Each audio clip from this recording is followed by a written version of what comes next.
দৰং জিলাৰ দুৱাৰমুখ দুমুনি চকীত মিনি ষ্টেডিয়ামৰ দাবী জৰাজীৰ্ণ এমভি স্কুল আঁতৰাই খেলপথাৰ বিস্তাৰৰ আহ্বান। দৰং জিলাৰ দুৱাৰমুখ হিচাপে পৰিচিত দুমুনি চকী অঞ্চলত ক্ৰীড়া আৰু সাংস্কৃতিক অনুষ্ঠানৰ বাবে উন্নত পৰিকাঠামোৰ প্ৰয়োজনীয়তা দিনক দিনে বৃদ্ধি পাইছে। অঞ্চলটোৰ মুখ্য খেলপথাৰখন অধিক বিস্তাৰ কৰাৰ লক্ষ্যৰে জৰাজীৰ্ণ অৱস্থাত থকা পূৰ্বৰ এমভি স্কুলখন ইতিমধ্যেই দুমুনি চকী গাৰ্লছ স্কুলৰ সৈতে সংযুক্ত কৰা হৈছে, যাৰ ফলত অধিক মুকলি ঠাই সৃষ্টি হৈছে। পশ্চিম দৰং ইউনিয়ন পৰিষদ নামৰ NGOয়ে প্ৰতি বছৰে দুমুনি চকীৰ এই খেলপথাৰত বৃহৎ ফুটবল প্ৰতিযোগিতা আয়োজন কৰি আহিছে, য'ত হাজাৰ হাজাৰ ক্ৰীড়াপ্ৰেমী লোক উপস্থিত হয়। ঠাইৰ অভাৱৰ বাবে খেলুৱৈ আৰু দৰ্শকসকল বহু অসুবিধাৰ সন্মুখীন হয়। লগতে এই অঞ্চলত বিভিন্ন NGOয়ে সাংস্কৃতিক আৰু সামাজিক অনুষ্ঠানো আয়োজন কৰি আহিছে, যাৰ বাবে উন্নত ক্ৰীড়া তথা সভাগৃহৰ আৱশ্যকতা বাঢ়ি গৈছে। এই সমস্যাৰ সমাধানৰ বাবে স্থানীয় ৰাইজে আৰু ক্ৰীড়া সংগঠনে দুমুনি চকীত এখন মিনি ষ্টেডিয়াম স্থাপন কৰাৰ বাবে বিধায়ক মহোদয়ক আহ্বান জনাইছে। বিধায়ক মহোদয়ে বিষয়টো সন্দৰ্ভত গুৰুত্ব সহকাৰে বিবেচনা কৰাৰ লগতে সংশ্লিষ্ট কৰ্তৃপক্ষৰ সৈতে আলোচনা কৰিছে। Bureau report, Arunodoy Assam. এখন দুমুনি চকী এমভি স্কুলৰ পুৰণি এমভি স্কুলৰ খেলপথাৰ এইখন দেখিছে আপোনালোকে।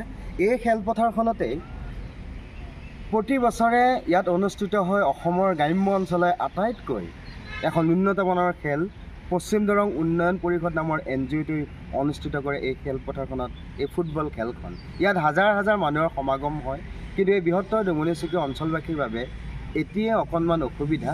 এই খেলপথাৰখন সৰু, হাজাৰ হাজাৰ মানুহ যিহেতু ইয়ালৈকে আহে, যিহেতু ৰাষ্ট্ৰীয় ঘাইপথৰ ওচৰতে এইখন খেলপথাৰ আৰু উন্নতমানৰ খেল যিহেতু এইখন খেলপথাৰত অনুষ্ঠিত কৰা হয়, সেয়েহে এই খেলপথাৰখনত চাৰিওফালে মানুহে দৰ্শক ৰাইজ বহিবলৈ সুবিধা নাপায়। আমি অনুৰোধ জনাইছিলোঁ প্ৰশাসনক, দৰং জিলাৰ প্ৰশাসনক, বিধায়ক মহোদয়ক, সাংসদ মহোদয়ক, যে এই স্কুলখনৰ কিবা এটা ব্যৱস্থা কৰি আমাৰ খেলপথাৰখন অকণমান বহলাব পাৰি নেকি। কাৰণ দুমুনি চকী হ'ল দৰং জিলাৰ দুৱাৰমুখ, আৰু এই দুৱাৰমুখতে যদি এইখন এখন মিনি ষ্টেডিয়ামলৈ পৰিণত হয়, এই ফুটবল খেলখনৰ উপৰিও অন্যান্য বিভিন্ন ধৰণৰ খেল এই খেলপথাৰখনত অনুষ্ঠিত কৰা হ'ব।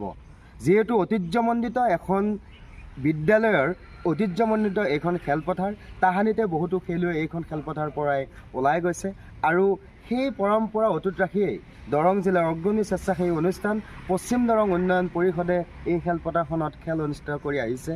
আমি অনুৰোধ জনাম পুনৰবাৰ যে যিহেতু এই পৰিত্যক্ত অৱস্থাত আছে এই পুৰণি এমভি স্কুলখন, আপোনালোকে এইখিনি অকণমান ব্যৱস্থা কৰি বহুখিনি মাটি হ'ব এনেকৈ খেলপথাৰখনত যদি এই স্কুলখন উঠাই দিয়া হয়, তেতিয়াহ'লে বৰ্ণয় কলেজৰ পুৰণি বৰ্ণয় কলেজ আৰু এনেকৈ আগৰ খেলপথাৰখন মিলি এখন বহুত ডাঙৰ ষ্টেডিয়ামত পৰিণত হ'ব।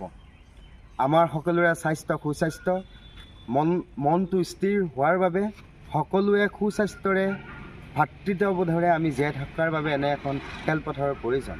ঐতিহ্যমণ্ডিত স্কুলখন যিহেতু পৰিত্যক্ত, সেয়েহে আমি সেই পৰিত্যক্ত স্কুলখনৰ নাম থকা এই ঠাইখিনিত এখন মিনি ষ্টেডিয়াম কিয় কৰিব নোৱাৰোঁ, এয়াই আশা। প্ৰশাসনক পুনৰবাৰ অনুৰোধ জনালোঁ, আপোনালোকে বিবেচনা কৰক। স্থানীয় বিধায়ক মহোদয়কো অনুৰোধ জনালোঁ এই ভিডিঅ'টোৰ দ্বাৰা যে এই খেলপথাৰখন লাগে। আমাৰ দুমুনি চকীত সকলোখিনি আছে, আমি দুমুনি চকীৰ ৰাইজে বহুত বেছি নিবিচাৰিলেও এই খেলপথাৰখন যে আমাৰ তাত সৰু আৰু খেলপথাৰখনৰ অভাৱ আমি সদায় আমি মনত লৈ আছোঁ। এই খেলপথাৰখন মিনি ষ্টেডিয়ামত পৰিণত হ'লে নিশ্চয় ইয়াত বহুতো স্বেচ্ছাসেৱী সংগঠনে আৰু অন্যান্য অনুষ্ঠান ইয়াত গঢ়ি উঠিব বা তেওঁলোকে অনুষ্ঠিত কৰিব পাৰিব। ধন্যবাদ।